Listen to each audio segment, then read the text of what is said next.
waaw consultant baa jeex si boppam sax. dirigeant yi tamit. waaw dirigeant yi dañ changé. dirigeant yi dégg nañ leen Pape Lamine wax di leen changé. voilà léegi 6 minutes moom moo si des. juste rek 45 secondes pour tout le monde ñu tëj émission bi pour le match de demain contre le Kenya lan nga siy xaar. waaw mais man c'est que foofu tamit man sama xalaat lenn la. waaw parce que man. bon match boobu. bi ma ko yëgee sax man yàggul sax boobu sax maa ngi nekk ci préparatif dama ko gis nii rek kii na après laa toog xalaat. waaw mais bon c'est que man. mais est-ce que le Kenya sparring partenaire bu baax la ci ñun. parce que Kenya man après bi ma demandé mais Kenya n'est pas qualifié à la Coupe d'Afrique. demul Coupe d'Afrique. mais am na équipe yi niroog moom jeu quoi xam naa c'est pour mieux lay préparer. pour Botswana. pour Sénégal waaw pour Botswana. Sénégal ba muy jël coupe d'Afrique bi amoon na ay quelques accrochages yenn équipe yi xëy na loolu la ñuy éviter. man daal match boobu daal sincèrement daal vraiment man de bu ñu amoon beneen.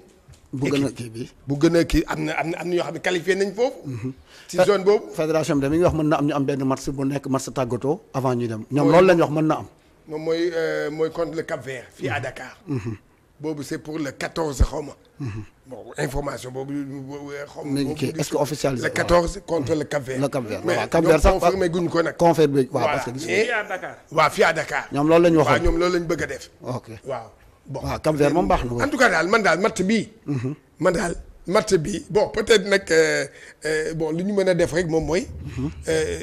bon jéem a gagné match bi pour moral bi ñëwaat. man loolu laa ci gis daal. gagné parce que match bi boo ko gagné wul beneen problème day am. day indi doute quoi. voilà gagné match bi avec la manière. nga dem après gars yi ne voilà alhamdulilah waaye quand tu fais un mauvais match.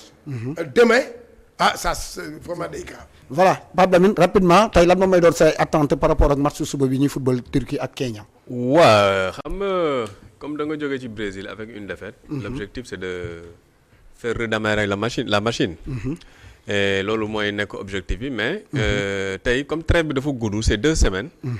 Tu ne pouvais pas jouer un seul match amical. Et après libérer les joueurs étant donné que. Coupe d'Afrique bi c'est dans moins de. C'est un mois pile, jour pour jour. Est-ce que tu comprends? Donc Pape Thiaw, à part cette trêve-là, il n'avait pas encore l'occasion, il n'aura pas encore l'occasion de voir les joueurs. Donc ce match-là da koy jël pour une revue d'effectifs. Parce que am na joueurs yoo xam ne convoqué na leen. am na ñoo xam ne am na ci ay certitudes. mais am na ci ñoo xam ne am na ay doutes. par rapport à ces joueurs-là pour mun leen yóbbu donc match bi il faut ñu jël ko. parce que ci peut-être match bi lay lever ces doutes par rapport à certains joueurs yoo xam ne leeragul ci bopp bi mais même si nga xam ne moom am na ay certitudes am. man loolu laa gis ci match bi c'est un match pour regarder certains joueurs en situation réelle qui leur donner du temps de jeu et l'autre objectif après la défaite du Brésil c'est de faire redémarrer la machine contre le Kenya. Redémarrer la machine alors Pape Lamine. Ouais, mais je pense que c'est un bon match test. Parce que booy dem il y a une façon de jouer que tu dois chercher à mettre en place. Et je pense que quand on a une équipe comme le Kenya, le Sénégal normalement devrait être supérieur et ils vont pouvoir essayer beaucoup de stratégies par rapport à ça parce que le Botswana est une équipe boo xam ni qui joue de la même façon que le Kenya. Donc c'est une bonne chose comme toutes les équipes le font parce que les grandes équipes des fois ils prennent des petites équipes pour tester leur jeu. Attends, pour voir l'efficacité qu'ils veulent avoir par rapport à ça et pour voir aussi ce qui peut se faire. Mais je pense que ce sera un bon match qui pourrait nous booster si on gagne parce que si on gagne le Cap-Vert li muy wax nii c'est un gros morceau. Gros morceau la oui. Le Cap-Vert. la def ak Égypte tey. C'est une équipe qui n'est pas facile. Au Caire non c'est une équipe que j'ai regardé jouer quand ils gagnaient 3 à leur qualification. Mais c'est une grande équipe. Alors si on a le Cap-Vert comme Pape Lamine le dit Pape aujourd'hui ce match-là dina mën a xam.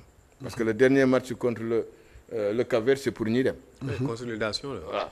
C'est la liste qui va partir. Est-ce que Cap-Vert mënuloo jël place fii nii. Kenya bu nekkoon fii est-ce que du foofu moo ñu doon gën a amal njëriñ Cap-Vert bi. non le match a été négocié à pied levé. Ah, match bi bokkul woon sax boobu Cap-Vert kale na calendrier bu yàgg. c'est ça le problème. donc je pense doole ak Cap-Vert. waaw noonu ou bien. waaw mais parce que Cap-Vert est qualifié dañ ko rencontré mais je pense parce que xam nga lu tax Kenya. waaw Kenya. moom mu ngi préparé Coupe d'Afrique am de 2027. waaw mais c'est moom loolu lay préparé. ok moom moo ci am dara. 27 de moo ñëwagul voilà donc Badara ñu jeexal voilà si match suba bi match la boo xamante ni bu am solo lay doon parce que mënuñu jógee si benn déconvenu te duñu defarwaat pour préparer effectivement un match pour préparer la Coupe d'Afrique parce que ñu ngi koy wax peut-être Cap-Vert nekkagul c'est dans les tuyaux mais xam nga c'est pas encore officiel donc tey suñu doon def ni dañuy wax ni bii mooy peut-être dernier match bi donc tey jii suñu waree préparer Coupe d'Afrique c'est dans un mois balaa ñu fay dem déjà war nañu capitaliser de la confiance je pense que match contre Kenya bii nag ci cadre boobu lay demee capitaliser de la confiance parce que quand même peut-être temps bi ñu am nii ak rassemblement bi je sais pas ndagam dinañ ko am sax parce que équipe yi xam nga ñu ngi commencer di rechigner à libérer leurs joueurs defe naa 10 jours avant la compétition defe naa CAF ak FIFA ñu ngi reyante pour ñu mun leen libérer au moins ay 10 jours avant la compétition donc pour dire que ni lii nii temps bi ñu am nii nekk ensemble jouer parce que depuis presque mun naa wax ni soo ko dee xool affaire bi dina toll presque si je sais pas plus d'une semaine donc loolu déjà mun na am dootuñu ko amati c'est rassemblement baax la mais nag il faut que ñu terminer ko en beauté vraiment redonner confiance à l'équipe redonner confiance aussi au public waaw parce que quand même match bi dafa bàyyi ay doutes yu bëri contre Brésil bi dafa bàyyi ay points d'interrogation yu bëri quoi ci équipe bi que wax nañ ko ni ñuy gérer équipe bi ni ñu war a gérer les compétitions parce que ak compétition lañ jëm de ni ñu war a gérer compétitions yeeg yooyu yëpp donc loolu il va falloir que au niveau fédéral au niveau du ministère et tout que ñu mun a régler loolu ba pare nag au niveau technique ak yooyu tamit ñu amaat yeneen possibilité parce que man je dis bien que tey équipe yi xam nga match bi contre Brésil def naa ne àdduna bi yëpp seetaan nañ ko keroog may wax da gars yi dañ ne est-ce que yeneen équipe yi ñoo war a taseel Afrique am nañ capacité Brésil am mais tey am na équipe yoo xam ne am nañ capacité boobu